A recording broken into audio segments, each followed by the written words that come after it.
আসসালামু আলাইকুম। শুরু করিতেছি মহান আল্লাহ তাআলার নামে, যিনি পরম করুণাময় এবং অত্যন্ত দয়ালু। আজ কথা বলবো আনসার বাহিনী নিয়ে। আনসার বাহিনীর আন্দোলন এবং সংঘর্ষ এবং পরবর্তীতে যেসব বিষয়গুলো উত্থাপন কেউ করতেছে না, সেসব বিষয়গুলো নিয়ে আলোকপাত করার জন্য চেষ্টা করব।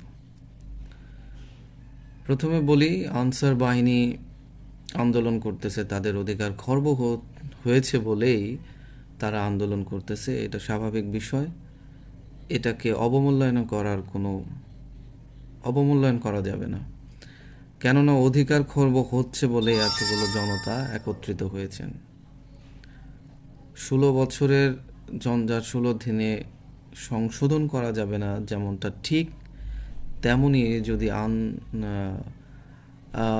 বৈষম্যের কথা উত্থাপন না করলে কেউ জানতে পারবে না, সেটাও ঠিক।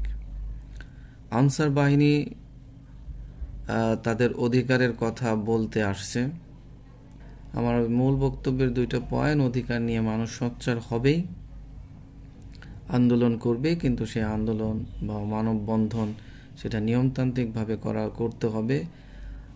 এবং সচিবালয়ে কিন্তু দুর্নীতিগ্রস্ত কিছু লোক আছে, তারাও এটাকে আন্দোলন যাতে না হয় সেদিকেও তারা কর্ণপাত করে, কিছুটা বোঝা যায়। মূল কথা হচ্ছে আন্দোলন হবেই।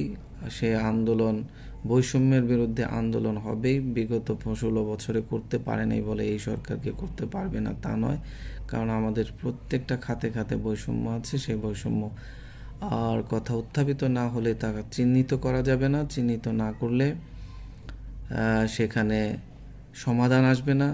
সমাধানের জন্য ধীরে ধীরে অগ্রসর হতে হবে এবং সরকারকে সময় দিতে হবে, এবং আন্দোলনও দমানো যাবে না, তাকে নিয়মতান্ত্রিকভাবে আন্দোলন করতে দিতে হবে। দ্বিতীয় কথা হচ্ছে, আইন শৃঙ্খলা বাহিনী যদি ভূমিকা পালন না করে, তারা জনগণের ট্যাক্সের টাকা নিয়ে বেতন নেবে, কিন্তু তারা কোনো ধরনের ভূমিকা পালন করবে না।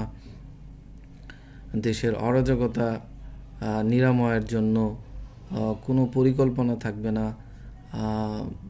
কোনো কাজ করবে না। সেক্ষেত্রে কিন্তু দেশ এই সরকারের জন্য ব্যাপক পরিমাণ ক্ষতির সম্মুখীন হতে হবে এই সরকারকে।